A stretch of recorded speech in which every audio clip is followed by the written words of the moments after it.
A Dictionary of Emotions in Wartime by Yelena Astasyeva. Panic! I fly into my apartment and shout, "Matvey, quick, run to the store, we need to buy food." "Auntie, we have tons of food. I bought potatoes, there's more than enough for 2 days." "Don't you get it? War has begun. What if the stores close for a week or a month?" He can't imagine that. Nothing has ever happened in his 21 years that would have stopped him going to a store any time he wanted to buy whatever he wanted.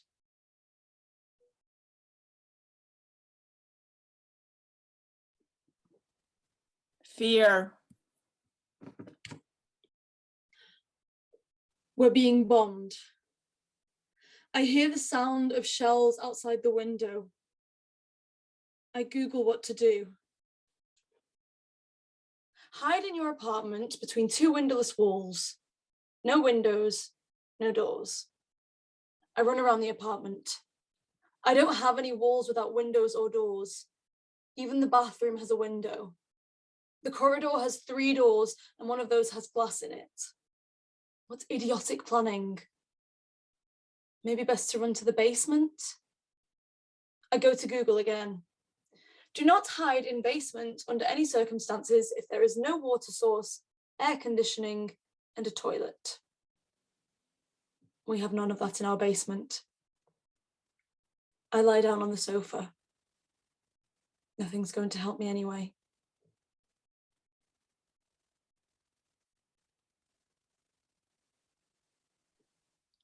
Hunger.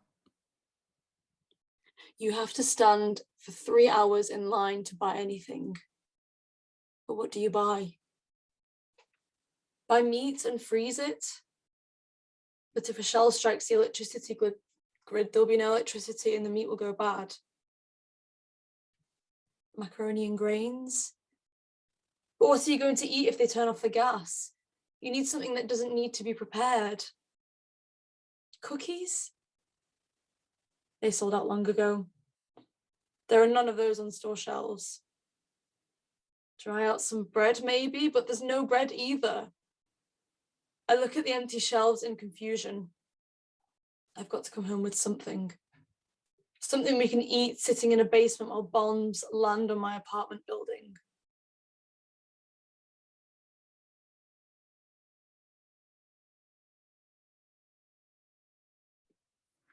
Betrayal.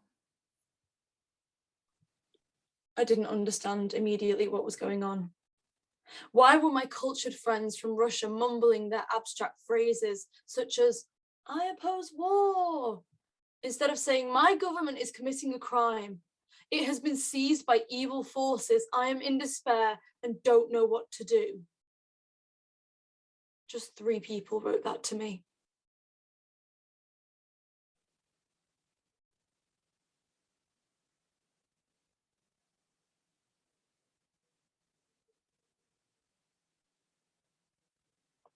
That's probably quite a few, given that it seems every 4th inhabitant of Russia is not only not against the war in Ukraine, but even happy with it.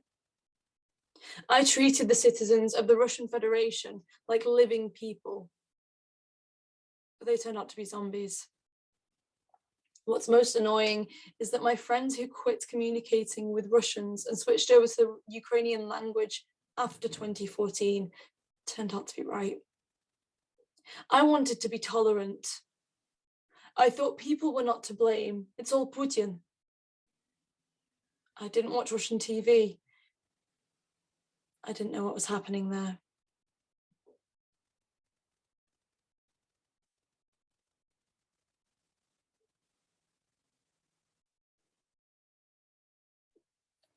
Exchanges with a Russian girlfriend.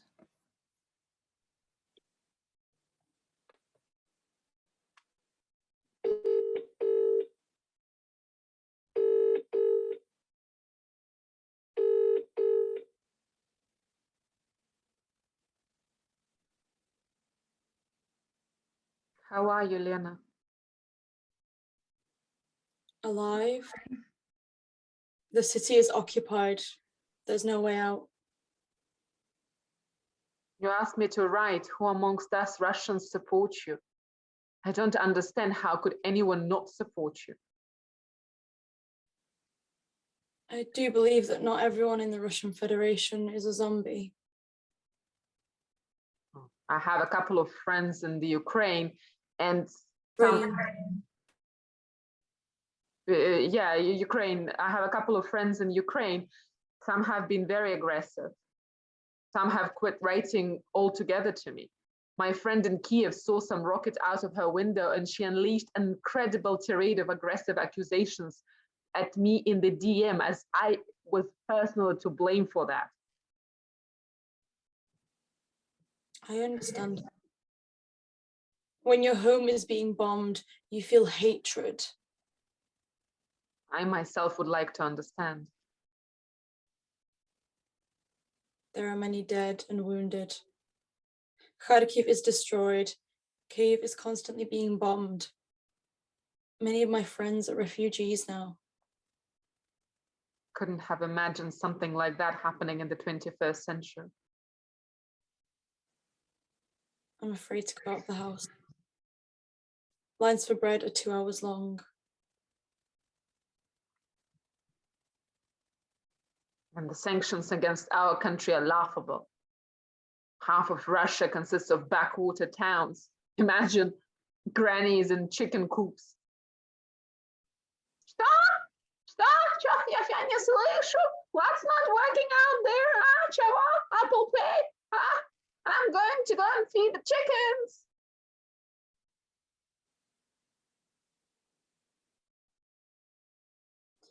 It's like finding myself in a film about war. It's a nightmare.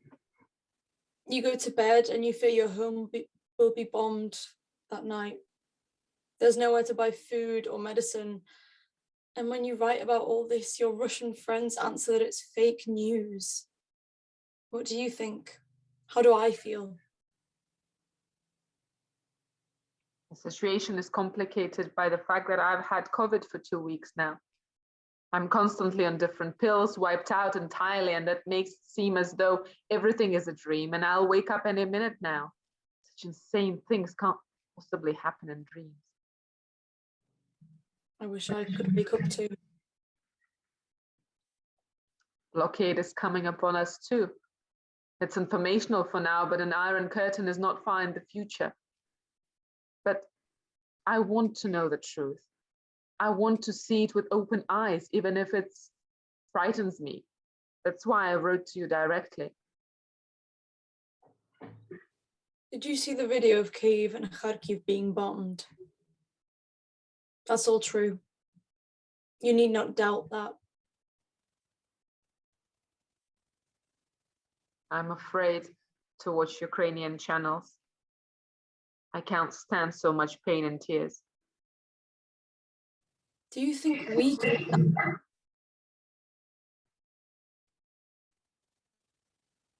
My husband received summons. He was very surprised. It said something like, just in case, you must be blah, blah, blah. He said, okay, it's strange. Your friends and relatives will be people, and vice versa. Then you'll start to feel hatred. Don't worry, my husband couldn't kill a cockroach. If Putin orders him to, he will.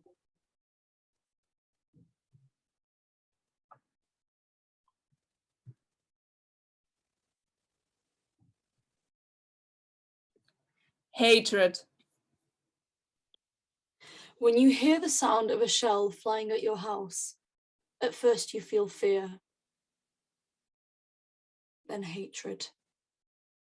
Hatred for whoever did it, for all of Russia, for all of its inhabitants, without exception. When there is silence outside the window, your brain kicks in, and only then can you rationally think about things. Until you hear the sound of a shell outside your window, you will not understand what hatred is.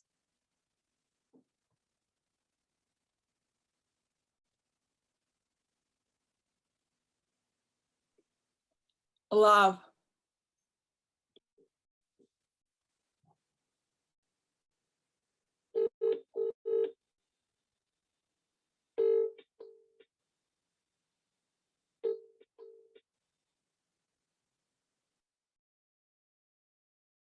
I have a friend. Well, not so much a friend. The relationship is complicated. He lives near Kyiv. I live in Kherson. We rarely see each other. He used to text me every morning, "How are you, babe? As badass as ever."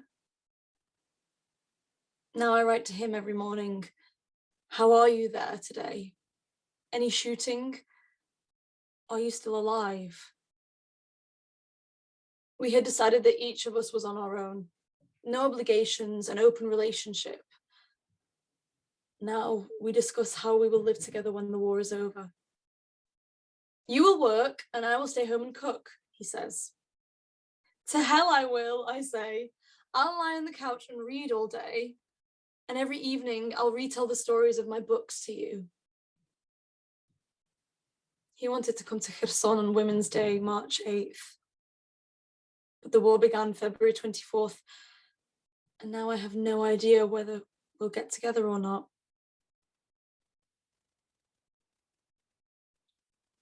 I'm afraid one day he won't pick up the phone. The place where he is now is under heavy fire. Exchanges with a Ukrainian girlfriend.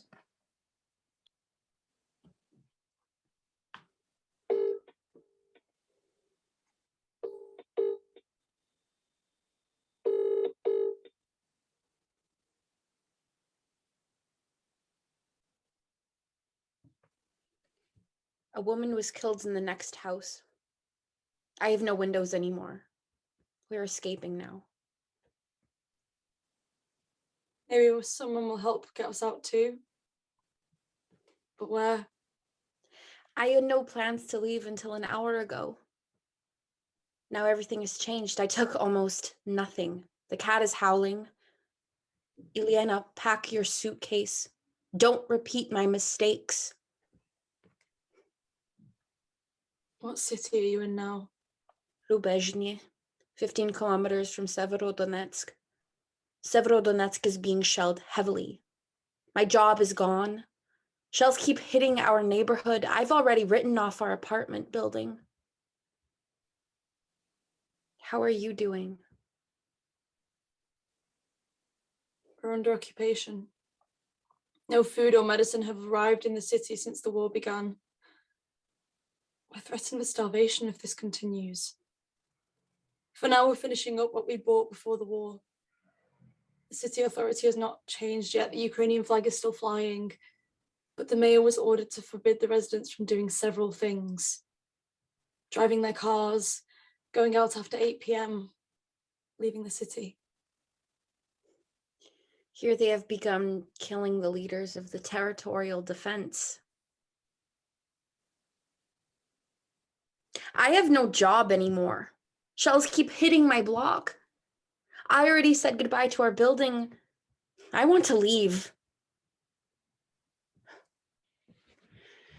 Oh, but what am I gonna do with the cat? Basically, I'm totally confused. And it's not so easy to leave because of the shelling.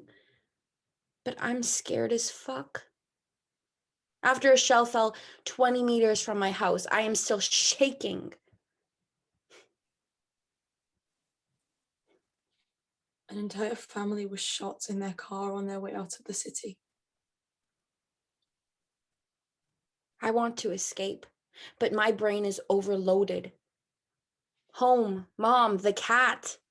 To say nothing about the fact that my boyfriend will be mobilized. That's obvious. He will stay here. He plans to join the territorial defense. And unfortunately, we aren't married. We put it off all summer. First, we remodeled our apartment, then we traveled, and we got swamped with work. I didn't really want to get married officially. I thought, who needs it? But now, how will I look for him later if I'm not his wife? I only hope he survives. And what's the point of me staying here if all the men are being conscripted? Our apartment is unlikely to survive.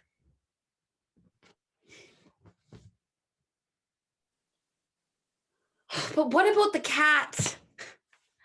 Yelena, I can't just leave him on the street.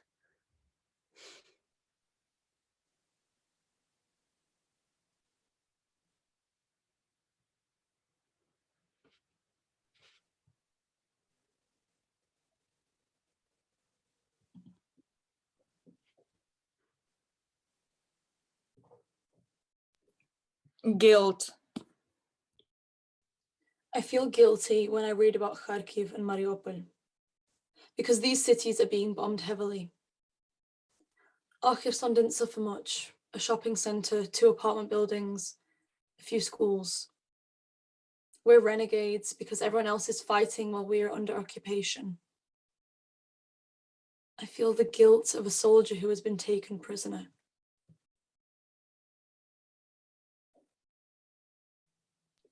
Messages from friends.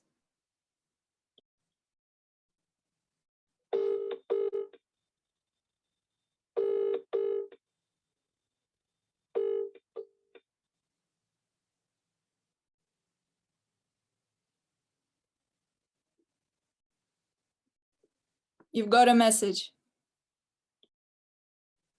I've had no contact with Mother since the morning of March 2nd. She's in Mariupol. All communications are cut. It's war. All I could find out as of today, no one has had gas, electricity, or communications and food for a long time. Her apartment building was bombed. People cook porridge on a bonfire in the courtyard. I hope she is fine. I believe she is alive. I'm waiting. Waiting is hard. I'm powerless, but I believe.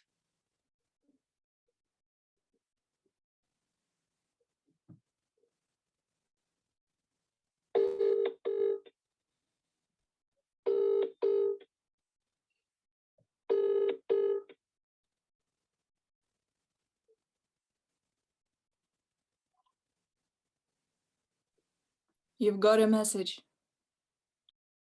Today I called home from the hunt with 3 loads of bread and 2 packages of oatmeal.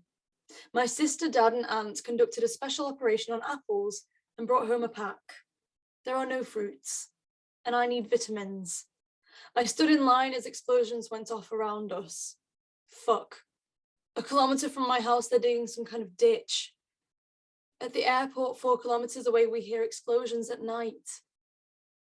I spend all day on the internet, probably like everyone else.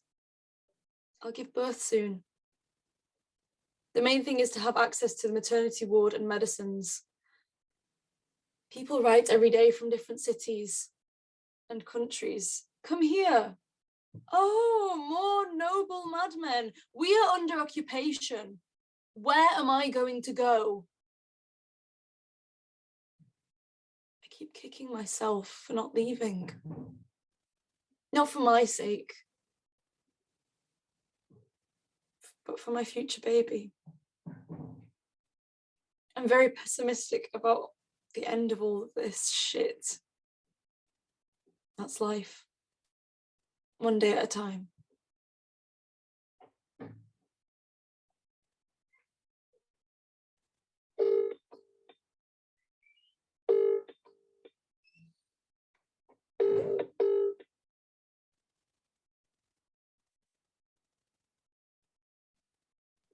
You've got a message. Day 12 of the war.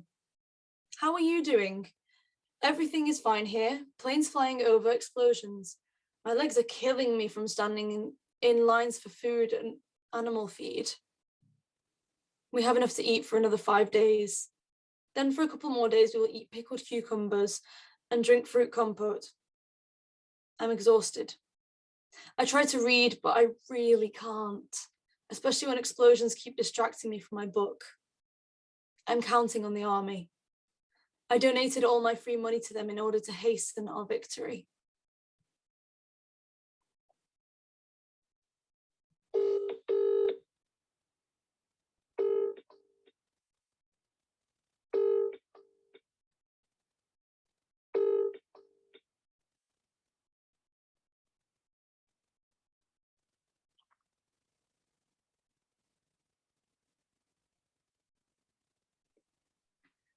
Irritation. I read the posts of those who managed to escape. They're in Europe now, safe. And I'm very happy for them. I follow their stories, some in Poland, some in Moldova, and some in Sweden. I understand it's difficult for them abroad, but it irritates me for some reason. It's the desperation of being trapped.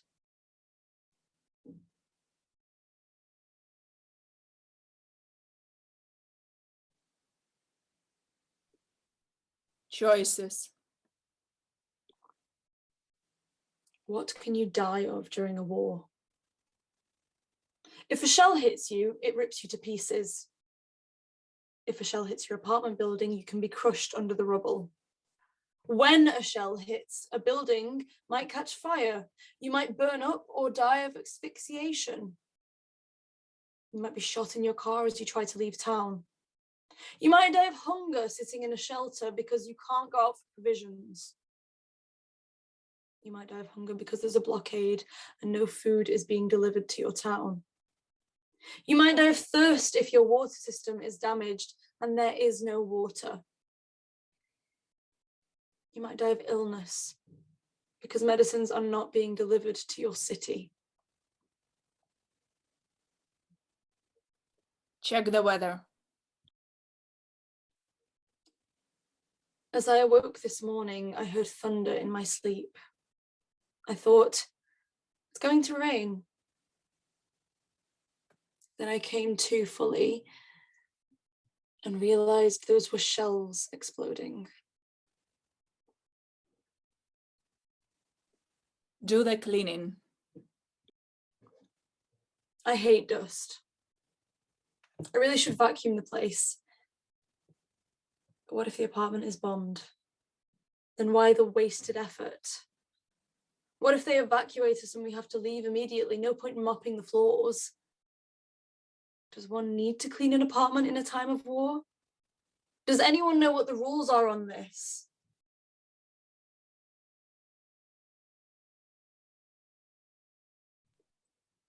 It's about time. As soon as the war began, we said, it will last a few days and then it will all be over. Then it will all be finished in 3 to 4 days. Then we'll know what to expect in 2 weeks.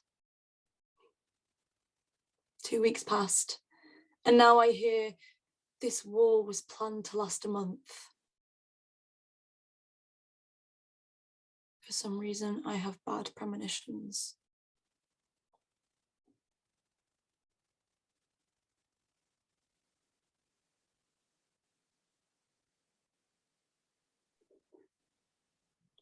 Kherson, March 12th, 2022.